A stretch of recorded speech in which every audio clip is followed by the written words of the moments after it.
Thanks. All right, good. Boy, that's bright. That one. The glory of God is on him. So I didn't pray this, but the word came to me for you, Barry, you guys. And here's the word. The word is revival. It has been my word. It has been my heart. I still believe it. I believe that God is bringing a great revival upon the world. He's bringing a great revival in the United States of America. It's going to be bigger than the Jesus movement, bigger than the Pentecostal movement, bigger than the First Great Awakening, bigger than the Second Great Awakening. It's going to be deep enough. Revival is what happens in the church, but if it's deep enough, it brings reformation to the culture. And that's what we need. And God doesn't even need to be told that's what we need, but you can remind him often because God is different than, I had a daughter who always bugged us. You know, if you gave her one thing, she wanted the next thing. If you gave her that thing, she wanted the next thing. She would never stop. And every once in a while, Jill would have to say, you know, Caitlin, Mommy's ears are tired. But I thought, Caitlin is going to be an intercessor, right? Just, God likes to be bugged. So bug God about revival. But here's the word for you guys. Sorry, you don't get to coast. You don't get to coast. This building, Pastor Loretta's here, that you guys bought years ago, that we came and partnered with you in, and the whole thing.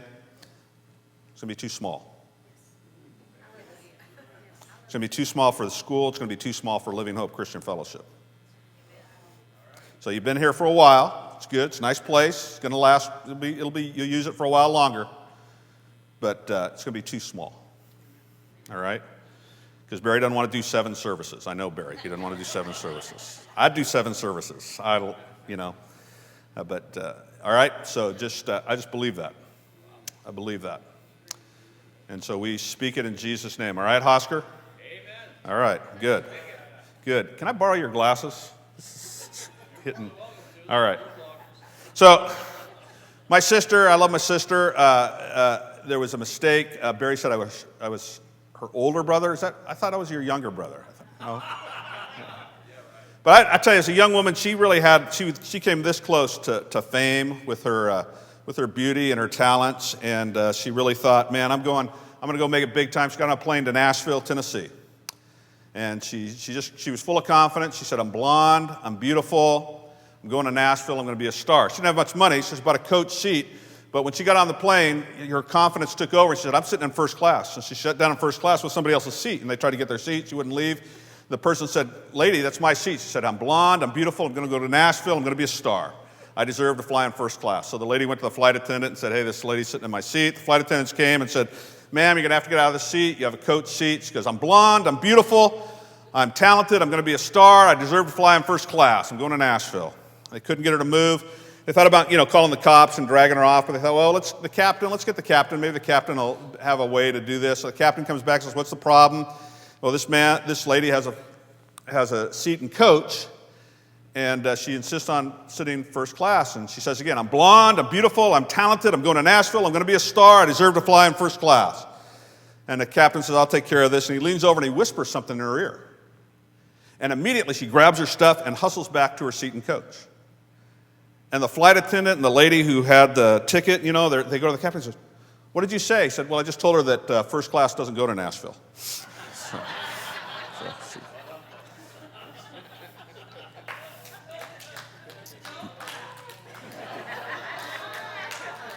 This close to being a star. This close to being a star. Oh, her old ladies clubs are defending her here. So I've told better jokes. You better be careful. I'll tell one about you. All right. So today we're gonna do the whole Bible. Interesting. You brought up Principalities and Powers, Barry. We're going to talk about spiritual warfare today. We're going to talk about the grand theme of the Bible. And you've heard, if you've been a Christian, you know about Genesis 3 and the sin of Adam and Eve and the fall of man. There are actually 3 stories in Genesis that really talk about humanity's fall and talk about, though the Tower of Babel in chapter 11 doesn't talk about satanic influence, we see later the results of satanic influence from that event. And those are 3 real fall stories in the Bible, not just one. There's Genesis 3, And then there's Genesis 6, a really bizarre story that most pastors avoid, and I've avoided for years, this story about the sons of God cohabitating with women, and they're called the Nephilim, and what the heck is that all about? So we're going to touch on that this morning, and then we're going to touch on the Tower of Babel. So we're going to start, though, with Genesis 3. I'm going to read these 3 stories, and we're going to talk about the problem, and then we're going to talk about the fullness of God's salvation and how Jesus really is the answer to the problem. And let me just set this up by what I would call, you talk about, here's the reason for Christian education. Worldview. Worldview. I mean, what is your worldview? And what public education has tried to do is they've tried to stay out of the worldview thing. They say, we're going to be neutral about worldview. You can't be neutral about worldview. Not to teach a worldview is to teach a worldview.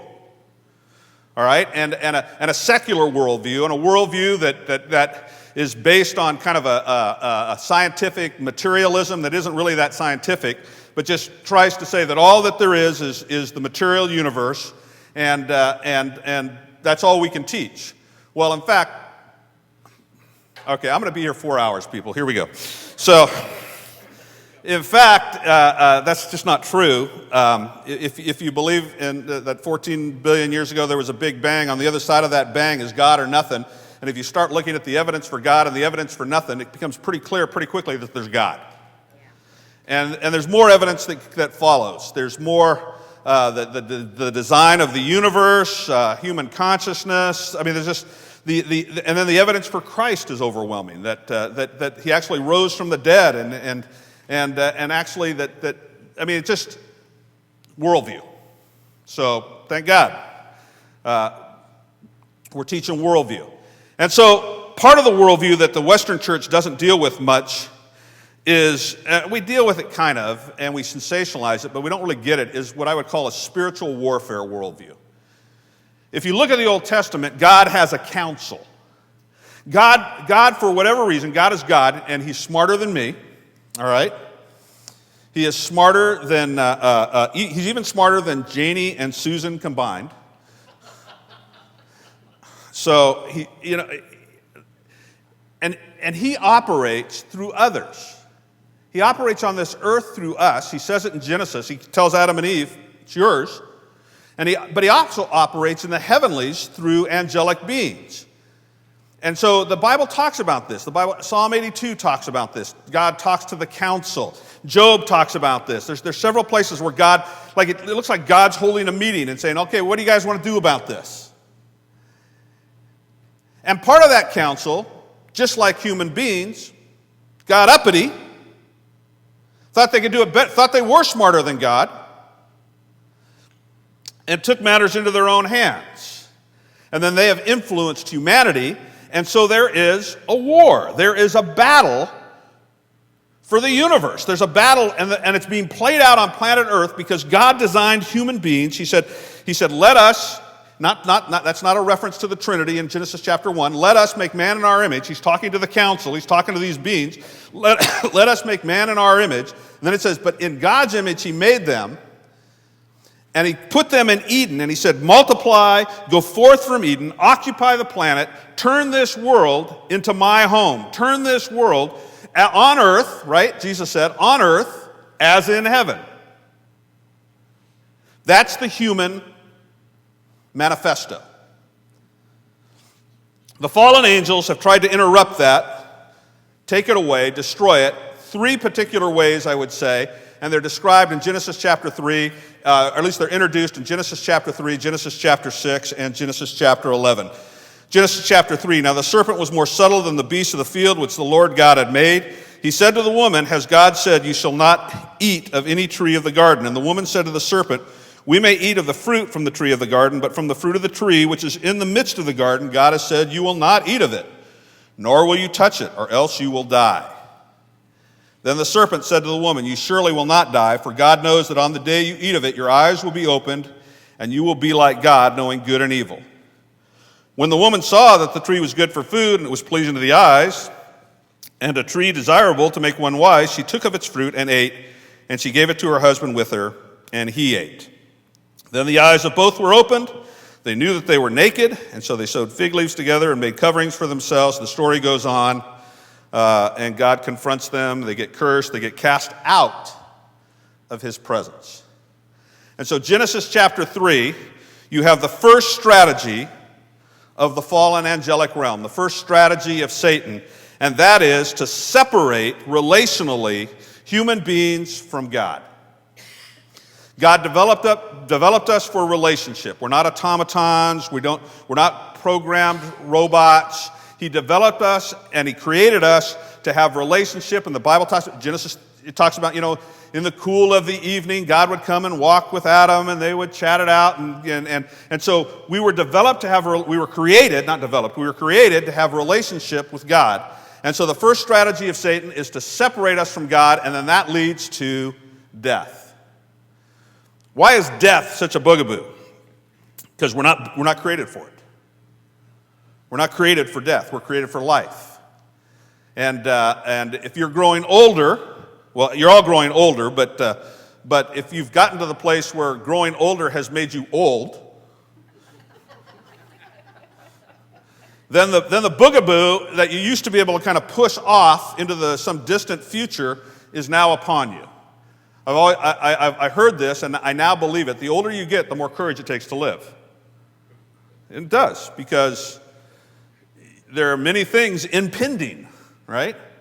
And so, and it's a bugaboo, this death thing. We're not comfortable with it. We don't like it. It's not, and I know we all face it, but it's death. Separation from God and death. Strategy 1 of the evil one. Genesis chapter 6, really strange passage. We won't spend all the time in it, but when men, starting at verse 1, when men began to multiply on the face of the earth and daughters were born to them, the sons of God saw that the daughters of men were fair to look at as wives, and they chose. The Lord said, "My spirit will not always strive with man, for he is flesh, yet his days will be 120 years. The Nephilim were on the earth in those days, and also after that, when the sons of God came into the daughters of men, and they bore children to them. These were the mighty men who were of old, men of renown. And then the Lord saw that the wickedness of man was great on the earth, and that every intent of the thoughts of his heart were continually evil." And then you get, after that, you get the flood. God says, we're going to erase this. And so Genesis 1, chapter 1 through 5, fall number 2. When it says in the Bible, the sons of God, the Old Testament only uses the term sons of God to refer to two things. The sons of God in the Old Testament either are this council of angelic beings, spiritual beings, or the king. The Old Testament will refer to the king, once Israel establishes a kingdom, as a son of God. And so we're talking here about somehow spiritual beings could incarnate and procreate with human women, and you have this kind of weird half-breed race on the earth, this demonic human combination, and the result of that is that human wickedness increases on the earth to the point where God has to say, I have to wipe this out. And you even have it after the flood. You think it got wiped out of the flood, but it even happens after the flood, and that's why you have Bible scholars think that like Goliath was a part of that race, the giants. They talk about when the Israelites were in the promised land, they said there's these giants in the promised land, and they finally got wiped out, and for some reason the fallen angels don't incarnate anymore. It also makes sense this way. These demons, many of them were assigned to the abyss, but some of them were allowed to continue to operate. And then you have Jesus casting out demons, and what do these demons say when they confront Jesus? They say what? Don't send us where? To the abyss, where my buddies are. Don't send us to the abyss. And so the first strategy of the demonic realm is to separate us from relationship with God. The second strategy is for us to engage with the demonic and become wicked. The Hebrew word for wicked means that which is without root or anchor, that which is easily swayed, tossed about to and fro, that which can be easily manipulated and controlled. And that's what demons do. If you want to read just a great novel on the operation of demons and just tempting people and trying to create human wickedness and misery and tempt people away from God, read the classic by C.S. Lewis, The Screwtape Letters. It's still the best out there. But anyway, human wickedness. Have you ever noticed that You're worse than you want to be? Has that ever hit you? Okay. Have you ever noticed the person you're married to is worse than you want them to be? No, never mind. We won't go there. We'll leave that one alone, all right? All right, we'll just stay with you. It's better that way. You're worse than you want to be. Paul talks about in Romans chapter 7. It's not just human wickedness. That's the root of it, by the way. It's not demons, it's us. Human wickedness. But we get help down that road. We get pushed, we get nudged. Sometimes we get occupied. Genesis chapter 6 talks about the fall of the demonic realm and then the engagement of the demonic realm with individual humans and how that increases human wickedness. And finally, there's Genesis chapter 11, which doesn't mention the demonic realm, but it does elsewhere in the Bible. But it leads rise to something that Barry mentioned this morning, and it's something that I think we experience, and something that Paul alludes to in the New Testament quite a bit, and that is the principalities and powers. Genesis chapter 11. Now the whole earth had one language and the same words. And people journeyed from the east, and they found a plain in the land of Shinar and settled there. They said to each other, "Let us make bricks and bake them thoroughly." And they had brick for stone and tar for mortar. Then they said, "Come, let us build a city and a tower whose top will reach to the heaven.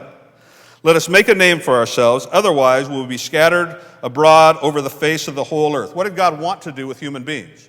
He wanted to scatter them abroad over the face of the whole earth, right? Be fruitful and multiply. Make the whole planet like my garden, Eden. Make the whole, and that's by the way, still God's mission. The prophet Habakkuk said what? The day is coming where the glory of the Lord will cover the earth as the waters cover the sea. You think when you die you're going to go to heaven, you are, but you know what's going to happen later? Heaven's going to join earth. There's going to be a new heaven and a new earth.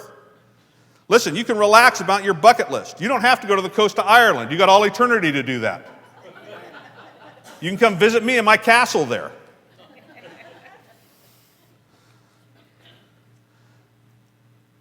God says, be fruitful and multiply. They say, no, we're going to stay. And what they're building is something called a ziggurat. It's just a high tower, and the idea behind it is to put God or the gods in our control. Let's make a name for ourselves. Let's build a device and a sacred space that will obligate the gods to do what we want. If you want to know what a ziggurat looks like, by the way, you all know what a ziggurat looks like. Washington Monument. It's a ziggurat, all right? That's what it is.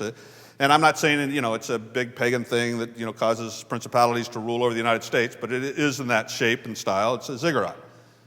So they're building this ziggurat, and God says, nope. I made human beings so incredible, and I made them for relationships that united, He created us to do more when we're together than when we're apart. It's called synergy. So that united, they have the greatest capacity to do more good or what? More evil. So what does he say in Genesis chapter 3? He says human beings will die. Why? Because I want to limit evil. In Genesis chapter 6, he says 120 years. I want to limit evil to 120 years. In Genesis chapter 11, he says human evil united is so bad we have to scatter it. You look at a map, and you see all the divisions and all the nations, and you think, oh, it would be so great that we all could just live together in harmony. It would be great if we could live together in harmony, and guess what? That's eternity. We will. But right now, those divisions are actually good. Until we reach the point where the glory of the earth is covering the earth as the water is covering the sea, and that doesn't just happen in heaven. That's coming now. I'm hopeful. Listen, I chase more people out of church by my eschatology, but, I'm not going to chase you out of this one because you don't have to listen to me every week. Listen, the world's not going to get worse and worse and worse and worse till we get raptured away. I don't believe that at all. I believe the kingdom has been advancing since the resurrection of Jesus Christ from the dead. And it's advancing now. You say, well, man, things are rough out here on the West Coast. You're myopic. You're an American. You're just looking at your situations. By the way, things aren't that rough. You want to live on the West Coast 200 years ago? Yes. Really? Well, you're a crazy man. No hot showers, no toilet paper, no 49ers, no motorbikes. no trucks. All right. So, here's the deal. God is going to cover the earth with his glory as the waters cover the sea. But in man's fallen state, in their engagement with the demonic, he separates them. And when he separates them, what he does is that council in heaven gets rulership then over the different nations. And that is where principalities and powers. Paul talks about what? He doesn't just talk about demons. You know, Jesus cast demons out of people, but Paul talks about rulers and thrones and dominions and principalities and powers. Daniel talks about the prince of Persia when he's fasting and praying that the angel Michael has to fight with the prince of Persia to break through. What are these princes and these rules and things? They are the angelic realm that has fallen that rules the nations. Barry talked about it. The principalities and powers in the United States. Listen. The sum total of people in Germany during World War II were not as evil as Nazism. There were principalities and powers behind that. There were principalities and powers behind communism. There's principalities and powers behind all the sexual confusion that's going on in our culture today, and many other things. So, how you feeling? Separated from God, engaged with the demonic, and the bad guys are ruling the world. I love Westerns. I love Westerns. Westerns are justice stories. And Westerns always have a theme. The bad guys come in and they're bullies and they're really, really bad. And they're awful. And there's no hope. And the townspeople can't fight them. They're too small. They're liberty valance, and can't do it, and there's something has to change, but we can't make it change. And then Clint Eastwood, John Wayne, Kurt Russell rides into town. If you don't like Westerns, Indiana Jones. If you don't know when the plot turns, listen to John Williams' music. Dun dun dun dun dun dun dun. Ooh. The Nazis are going to get it now. My favorite scene, and I can use it here. I use it too much in Bremerton, and so I've been restricted from my wife. I can only use this illustration once a year. But hey, I'm preaching 4 times this week. I think I'm going to use it all 4 times. It's my favorite scene in the movie Tombstone. The cowboys are so wretched, they're so evil, and they have the shootout at the OK Corral, and it looks like the good guys are going to win, but then the cowboys sabotage them, and Wyatt Earp's brother gets killed, and the other one's arm gets injured, and it looks like they're getting chased out of town, and his brother's on the train, and the women are on the train, and they're leaving town, and it looks like the cowboys have won. And the cowboys are going to go and they're going to finish the job, even though the Earps are leaving. They're going to kill him at the train station. They're getting ready to kill Wyatt Earp's brother. And one of the cowboys says, "Where's Wyatt?" Bam! The shotgun goes off. Guy crumbles dead. The other guy turns around. You know the story, right? You've seen the movie. The other guy turns around. My blood runs at this scene. Oh, I love this scene. Kurt Russell opens his vest, and there's the U.S. Marshal badge, and he says, you tell him I'm coming. The days of the cowboys are over. I see a red sash, and I kill a man who's wearing it. You tell him I'm coming. You run, you screw, you run. And the little guy runs away, and he says, you tell him I'm coming. What does he say after that? It's very apocalyptic, people. Hell's coming with me. You got a nativity scene at home? You got a nativity scene? Ooh, there's angels. There's animals. There's a mother having a baby. No blood, no screaming, no gore. Just a baby, Just, oops, ooh, I had a baby.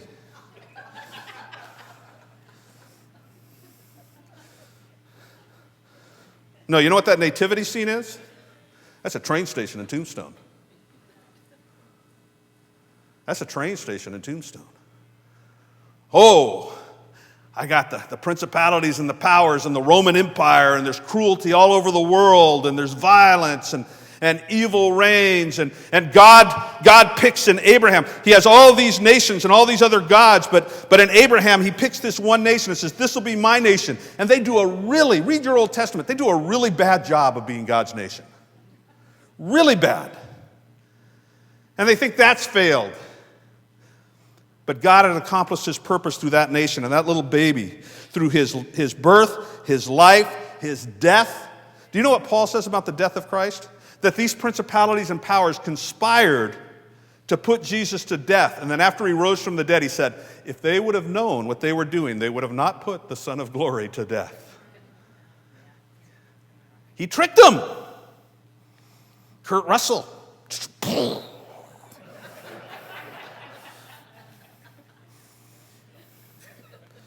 then he looked at the principalities and powers after he rose from the dead, and he opens up his vest. He says, I'm alive again. You go, and he went down to hell, and he snatched the keys of death and Hades, and he looked in the face of the devil and the principalities and powers, and he said, you tell them I'm coming, and hell's coming with me, and heaven got unleashed on earth. Heaven got unleashed on earth when Jesus rose from the dead. And he undoes all this demonic scheme. And that's the great salvation. I often pray for people, oh Lord, we are so grateful for a great salvation. We have dumbed down salvation. Say the sinner's prayer, die and go to heaven. Great.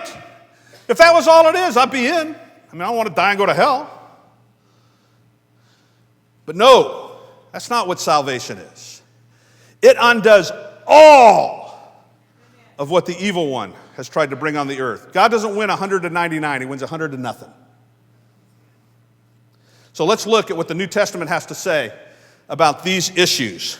Separation from God and death. God made him who knew no sin to become sin for us, that we might become the righteousness of God. 2 Corinthians 5, verse 21. 2 Corinthians 5 talks about we are now being reconciled to God. Our sins are forgiven. You got communion this Sunday or no? Okay.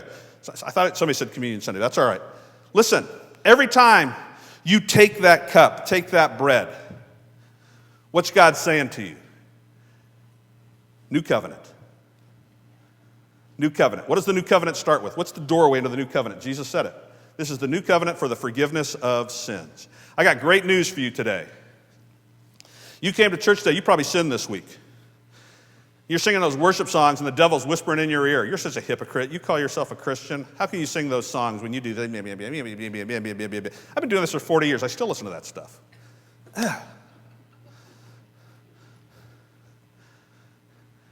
And then Jesus says, no, your sins are forgiven. Yeah, but what about the bad ones? Yeah, those. What about the ones that nobody knows about but you? Yeah, those. What about the ones I'm going to commit tomorrow? Really? Okay. I have it on authority of Brenda Burrell. That's some big authority. That is. That is second to this. I mean, but I have it on authority of this. The separation has ceased. Hebrews chapter 4. We have a great high priest who is like us in every way except without sin. So he opens the door and he says, he takes us into the throne room to God the Father, and then he says this is so powerful, people, where we find grace and mercy for every time of need. You know what grace is? Power. Power to do the ministry of Jesus, we're going to talk about later. Power to be a better person. Power to change. You know what mercy is? Forgiveness. It's done. The relationship is restored. Adam and Eve, when they sin, what do they do? They hide, right? Why do they hide? What's the word, counselor? Shame. And then what does Adam do when he's confronted? Rhymes with shame. Blame. It's the woman you gave me. Listen, there's truth to this. The whole mess started when a man listened to his wife. That's all I'm saying. But, you know, every time I say that, only half the crowd laughs. So, there's truth to that. The relationship is restored. What happens when the relationship is restored? Death is defeated. Now, God's answer to death isn't that you just get older and older and older and older. God's answer to death is resurrection. It's not resuscitation. It's not reincarnation. It's resurrection. You were dead, you're alive. And you're alive forevermore.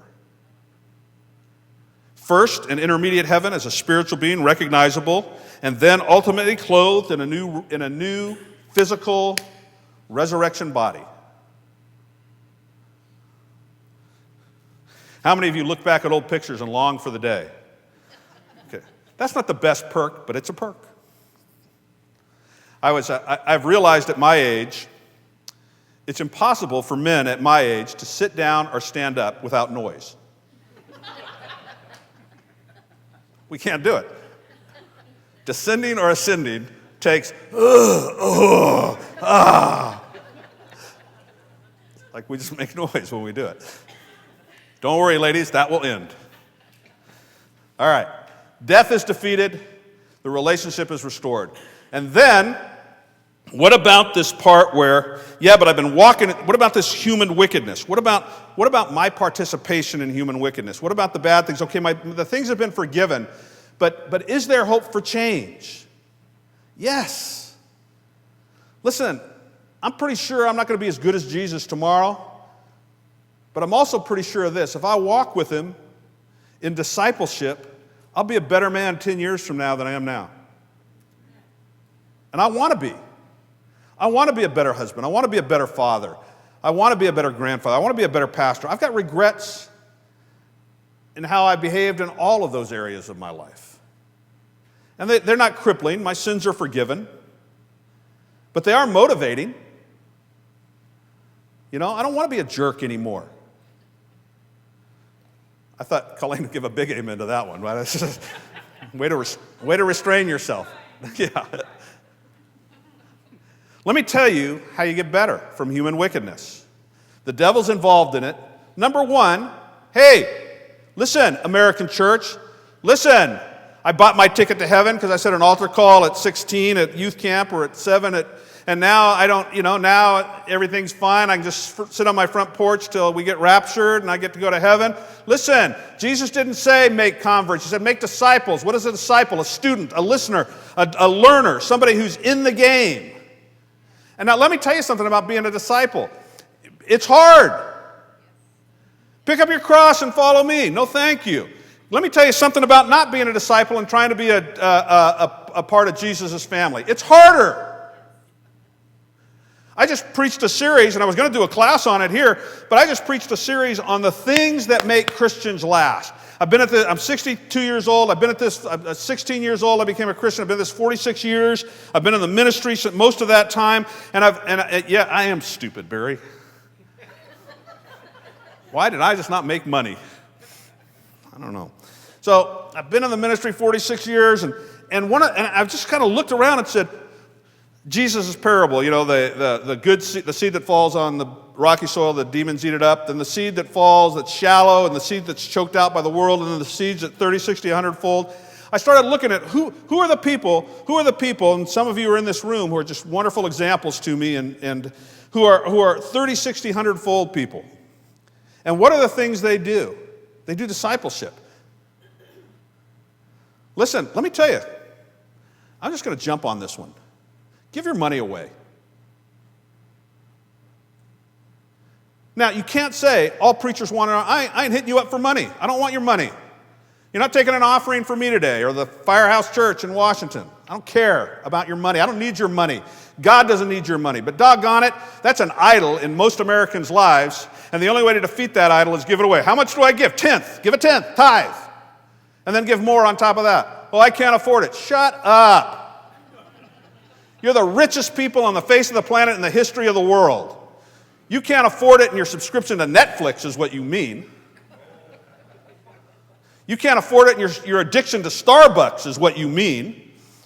Anybody's toes hurting yet? I love going to other churches because, Barry has to clean up after this. It's not my problem.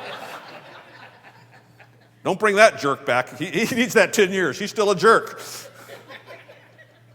No, seriously. I've looked at people who make it. They give their money away. They give their time away. They serve other people. They actually, listen, this is a radical thought. They actually not only read their Bibles, though some of the people who got born again and saved don't even read their Bibles. They not actually read their Bibles. They do some of the stuff.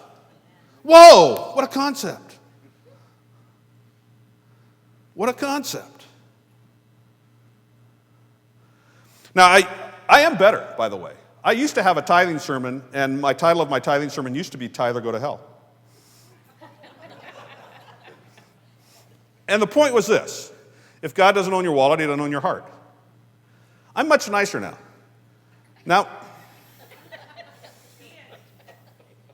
Now my tithing sermon is I've never met an unhappy tither.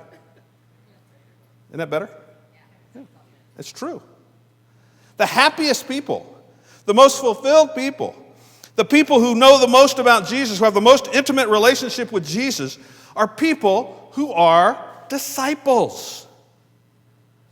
Not just cracks me up, man. I guess I take it as a little bit of a compliment. People will say to me, oh, here's Kevin, he's our pastor. I couldn't tell by your attendance. I'm your pastor December 25th and some Sunday in April. Or I did a wedding for your cousin, or buried your grandma, whatever. Right, that's another thing that people last, who go to church. Not once a month, not twice a month, not 3 times a month. When they're in town, they go to church. I had a drug problem when I was a kid. I was drugged to church.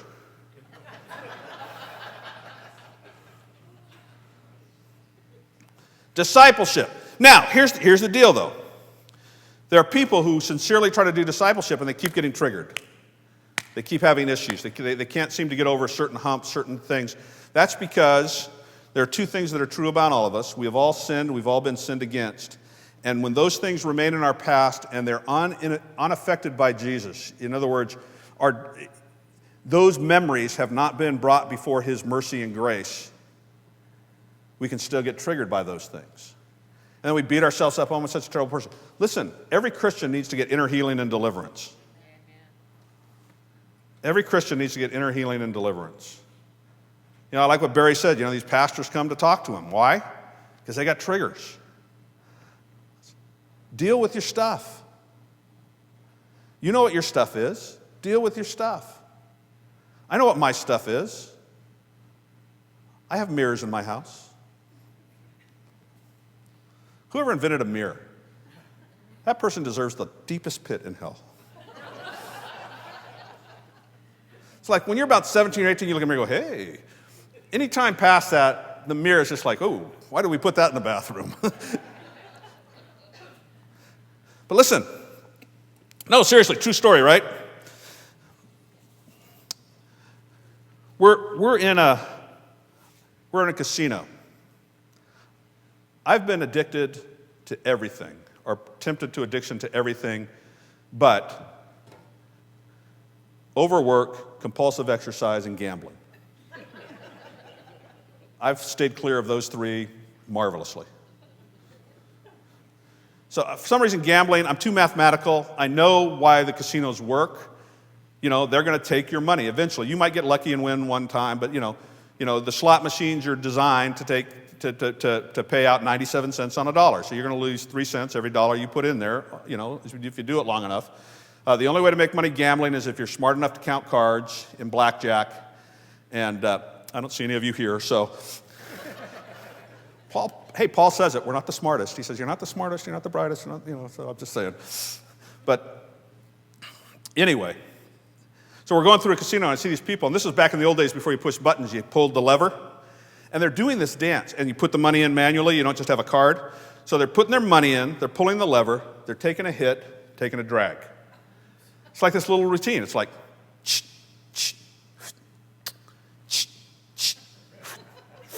I'm just watching them.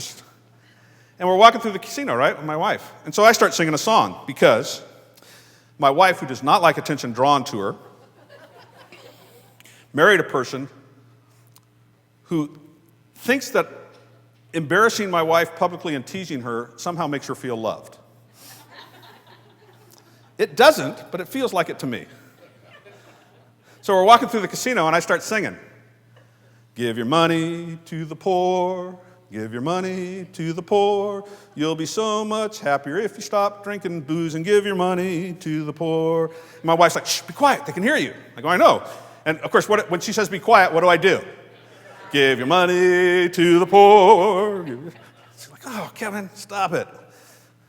And so we make our way to the elevator. Well, if I don't like gambling, why am I in the casino? Because on the top floor of the casino is Harvey's best 4 words on the planet, all you can eat. They just made me a bet.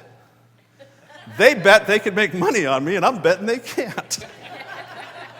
Make money on the skinny people. I know my trick. I know me. So, you need to get Jesus into those deep parts of you that got those triggers. And sometimes little critters, devils, attach themselves to those broken parts of us. The emotional garbage in our life is like garbage that attracts rats, and the demons are like the rats. Now, let me tell you something. Demons are not your biggest problem. And by the way, can Christians have demons? What a stupid question. Have you never been to a church board meeting? Not this board, but I'm just saying. Yeah. So anyway. No, I'm not going to go there. All right, Christians. All right, so sometimes you got to get rid of the rats. The rats aren't hard to get rid of. You have authority over the rats. But the rats hold on to the garbage, and until you get rid of the garbage, the rats are hard to get rid of. But once you get rid of the garbage, once you get the inner healing, once you forgive your daddy, once you forgive that person who hurt you, once you forgive that bully, once you forgive that molester, then the rats who attach themselves to that have to leave by the simple authority and command of a believer. You can do it yourself, but it's helpful to have somebody who's kind of trained in it, walk you through that. It's not that big a deal, but you need that. And then that will accelerate your discipleship. Finally, the principalities and powers. So years ago, people started writing books on these principalities and powers and said the way to get rid of them is to go out in the street and cast down this and cast down that and cast down this, and people started dying. And a guy wrote a book called Needless Casualties of War, and he said, we are never authorized in the New Testament to cast down the spirit of this or the spirit of that or the spirit of this over our city, over our nation, over our state, over our county. But if you look in the Bible, there's a very clear picture that Jesus gives us, a couple as a matter of fact, of how these principalities and powers are undone. Luke chapter 10, verses 17 through 20, Jesus sends out the 72 on a mission. He says, preach the gospel, heal the sick, raise the dead, cast out demons. They, in other words, go and they do what they've seen Jesus doing, and they take it to the streets, and they start doing the kingdom work. They start preaching the gospel, casting out demons, raising the dead, healing the sick. They start doing it, and they come back, they're so excited. They said, it worked. Imagine that. They did the Bible, and it worked. There you go. Here's a concept. I tried what the Bible said, and it worked. Whoa. And Jesus says this. He says, I saw Satan fall from heaven like lightning. What is he telling us there? You want to take down that ziggurat? That the human idolatry to principalities and powers that rule? He says, don't aim at the top of that structure. Take out the bottom, and it'll crumble. You know what destroys principalities and powers? Mission. Mission. Going out and making disciples. Going out and extending the mercy of God. Going out and bringing the justice of God. Taking the goodness of the Lord outside of these four walls into the land of the living. Worship, evangelism, service. It causes principalities to fall. Acts chapter 2, all right? How many remember Acts chapter 2, the story of Pentecost, right? The Holy Spirit comes, and tongues of fire come, and a wind comes, and the room is shaken, and they start to speak in tongues. It's very interesting what it says. People of other nations heard them speaking in their own language. Reminds you of anything you heard today? Genesis chapter 11. God separates people by language. What is he saying in Acts chapter 2? Well, he's saying to every Pentecostal that this is the sure sign and evidence of being baptized by the Holy Spirit. No, that's not it. Listen, I'm not picking out, I'm all with the Pentecostals on. Listen, who wants to be a bored Christian? Go with the people who do signs and wonders, and, you know. In fact, I'm going to tell you a good story about a good Pentecostal mom and what she did in speaking in tongues. But all I'm saying is that's not the primary point of Acts chapter 2. The primary point of Acts chapter 2, I think, is God is saying, under the lordship of Christ and the preaching of the gospel, the mission of expanding the kingdom, Babel gets reversed. You see, in the new heavens and the new earth, there's not going to be all these boundary lines between countries. There's not going to be all these principalities and powers. There's not going to be wars and rumors of wars. Because remember how I told you, united evil, God needed to protect the world from united evil. The future is, for all eternity, the world will be blessed by united good.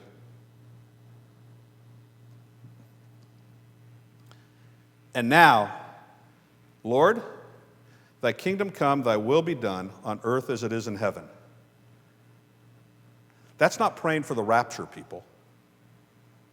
That's signing up for your job. John Wimber said, the church is at war. Hear that, people. The church is at war. Let me tell you something about war. It's unavoidable. If you don't think it's unavoidable, take a flight to Afghanistan this morning. When the enemies attack, peace, peace, we want peace. Guess what? When the Nazis are bombing London, you don't need peace, you need Winston Churchill, who says, our policy is war. There is war. There is war against those systems of evil that have tried to undo God's plan. And our King Jesus came and he invaded an occupied planet and he started a revolution. And that revolution has been increasing for 2,000 years. And he has enlisted you. When you came to the altar one day and said, I surrender all, I give my heart to Jesus, yay, when I die I get to go to heaven. You didn't know you were signing your name up to enlist. But you enlisted. Listen, most Christians want to avoid the fact that there is war. 80% don't even know it, and the other 20% are trying to stay unenlisted. But again, the most happy Christians are the one who are in the fight. Why? Because we love God's presence. We sang it this morning. We love the goodness of the Lord in the land of the living. We love God's activity. Well, where do you think God is? He's on the front lines. Lord, I'd love to see the sick get healed. Then pray for a sick person. I'd love to see the lost found. Go use the J word. Oh, I'd love to see the atmosphere change in my home. My little rotten teenagers are ruining the atmosphere and I don't know what to do. I'll tell you what to do. Put on praise and worship music louder than their music. They'll squeal and complain like stuck pigs. Enjoy that moment.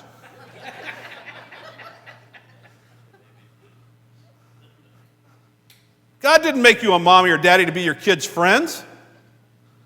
Be their parent, for goodness sakes. I'm not saying be a meanie. But sometimes kids need boundaries. That's your job. First place to fight warfare is in your home. Joe Garlington, one of my favorite preachers, tells a story about a mother who couldn't get her teenage son to come to church. She begged him and pleaded with him. He wouldn't go to church. Said, next Sunday when he comes downstairs and you're about ready to go to church, here's where tongues come in. Just look at him and start praying in tongues, right in his face. Kid comes downstairs, attitude all going on. Mom's dressed to church, looks at her. She looks at him and goes, Kid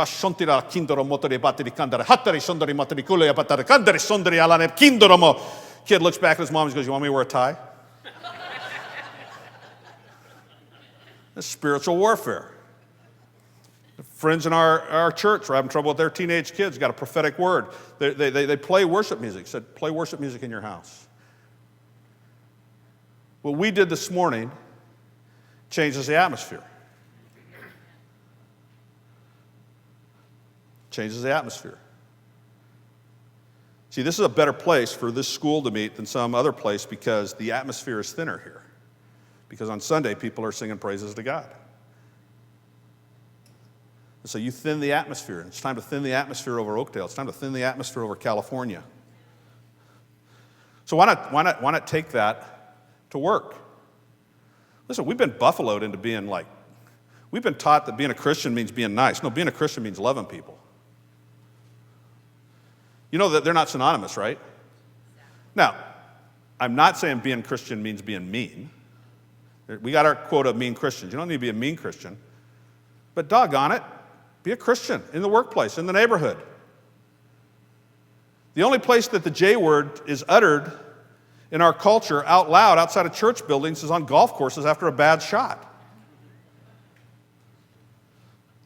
You can talk about Jesus 1,000 times at least, I have asked people when they've told me their problems, can I pray for you? Now, oftentimes they're in a pastor's office and they see that one coming. They do. It's like, but there are other times, you're just out in the streets, right? Have you noticed if you let people talk long enough, they will complain to you? Don't give advice.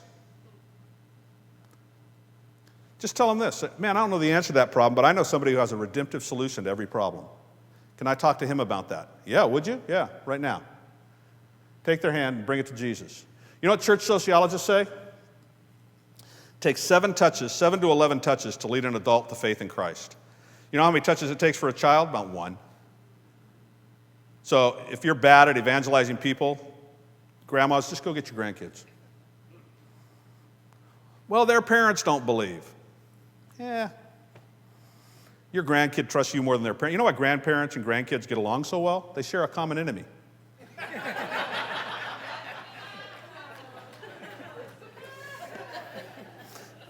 I look at my grandkids all the time. It's like, yeah, I had to live with them too. I know what you're going through. So,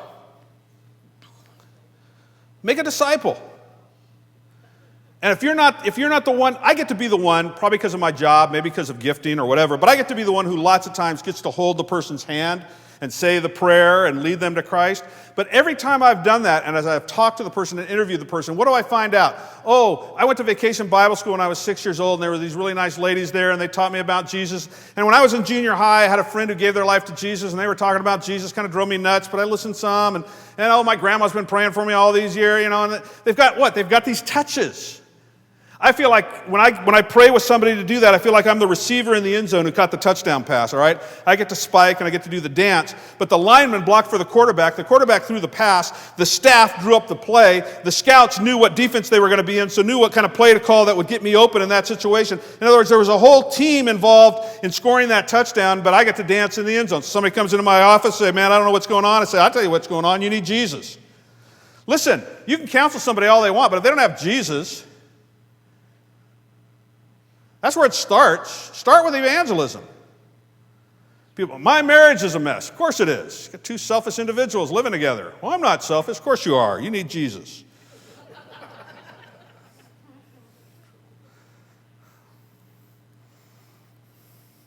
Telling a man he's not selfish is like telling a fish it's not wet.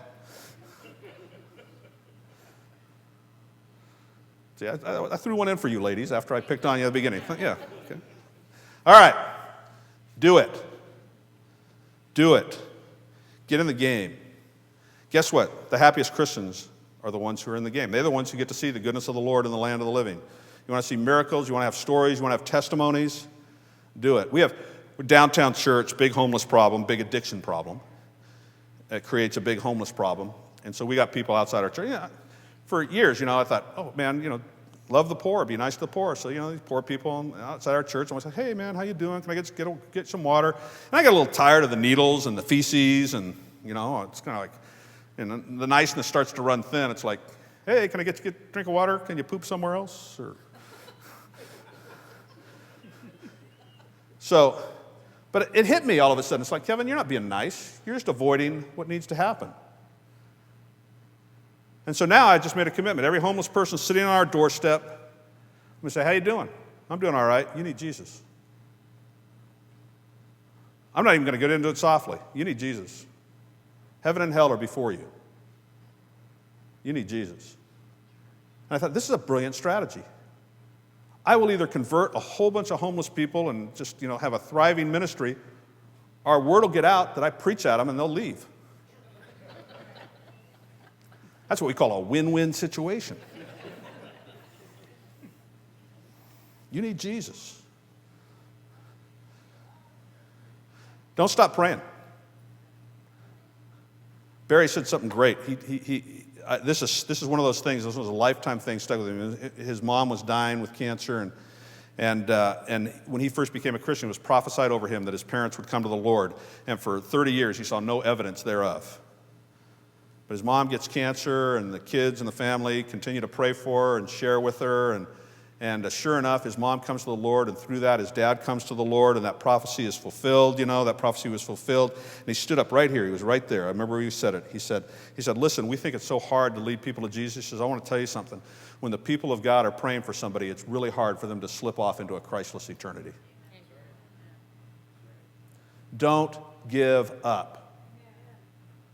Oh, I know people are tired, this pandemic,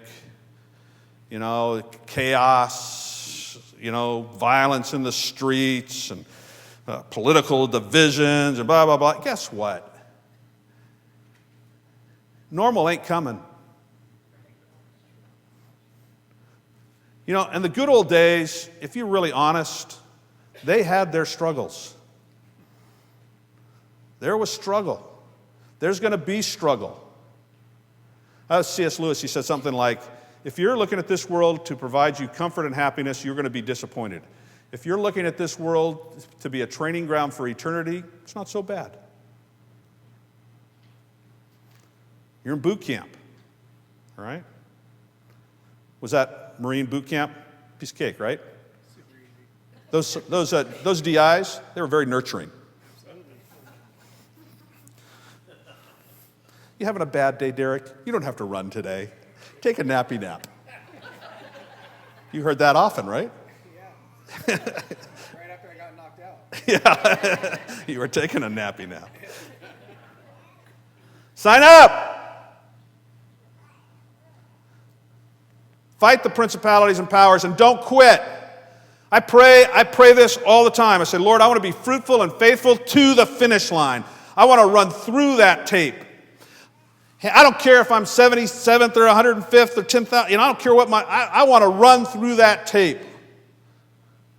Listen, I may be sitting in the home and the nurse comes in. You need anything? I don't, but you need Jesus. Little Derek, he's amening me back there. He's a good boy. All Mullers are good. I like him. All right, trying to find a way to end, but I keep going. Who said no? For your sake, I'll keep going. No, we'll finish it up. We'll finish it up. Listen, let me start at the top. I don't know who I'm preaching to. Whose side are you on? Are you still aligning yourself? Listen, anything that is not submitted in your life to Jesus as Lord, there's no neutral. It's of the devil. If you have not given your life to Jesus Christ, then you have not been reconciled to God. Your sins are left unforgiven, and death is your destiny. Come to Jesus and do it this morning. Walk up here this morning after this is over. Talk to Barry, talk to me. I don't know who's going to be up here. And you can walk out this door a new person today. Do it. If you've been slacking on your discipleship and you want to just re-enlist and tell somebody, you know what, I'm getting in the game now. I'm going to be a Christian. Come up here and we'll pray for you and we'll partner with you in that, hold you accountable to that. If you want to get in the game, man, at a deeper level, say, man, God's been calling me to be a missionary to such and such, but I just have been resisting. And today I quit resisting. Come on up. Or you know what? It's time I quit playing it safe. And I just want to publicly tell somebody that and get some prayer for that. Whatever you need this morning, along those three lines, along this whole area of spiritual warfare. If you're chock full of demons, come on up. If you don't know if you're chock full of demons, ask your spouse. They'll tell you. They'll tell you the names of them, how they work, and all that. All right. The Lord bless you and keep you. The Lord make his face shine upon you and be gracious to you. The Lord lift up his countenance upon you and give you peace. Go in that peace to love and serve the Lord. But in that peace, fight war. I prayed this morning. I said, Lord, I want to preach a sermon this morning like we're starting the third great awakening. I want to preach every sermon the rest of my life like it's the beginning of the third great awakening until it's the third great awakening. And then I want to preach every sermon like we're in the middle of the third great awakening. Anybody want to sign up? Anybody want to be a part of the third great awakening? All right. God bless. Come and get prayer if you need it.